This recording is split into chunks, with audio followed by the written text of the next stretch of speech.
Everyone knows the common courtesy this time of year, right? You see someone and tell them, Happy Easter. Well, just in case you think it's some pithy throwaway greeting, let me share what I mean when I say it. Happy doesn't even begin to describe what I feel when I think of Easter. Because this is not just some ho-hum, run-of-the-mill, sun comes up and sun goes down kind of day with an insignificant historical footnote attached to it.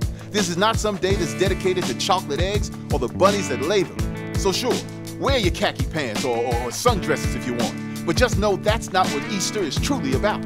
You see, Easter is the day that followed after the most shameful of days. You know the day we told God, thanks, but no thanks. The day we told God that we didn't like who he was because he didn't fit inside the nice little box we had created for him. We found God all right. We found him and dressed him up like some doll so we could mock, whip, and execute him. Yeah, on that day, we decided to nail love to a tree.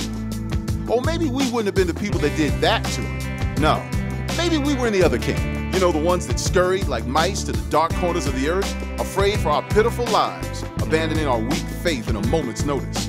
And so for 3 days, we hid ourselves like Adam and Eve, ashamed at what we had done and who we had become, still dead in our sins and hopeless for our souls.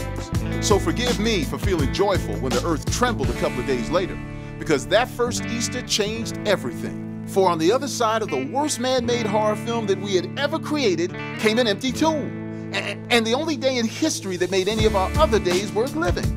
On Easter, Christ was resurrected, meaning that I too am resurrected, and no longer a slave to my sin. Joy has come, hope has returned. Thus I crawl out from the darkness of my life, and I stand with pride in the light, declaring that I was a fool that no longer has to be foolish. I was a sinner that is no longer condemned. I was heading for destruction till God plucked me from despair. And sure, there's no word in any language that could adequately convey what I'm feeling this day.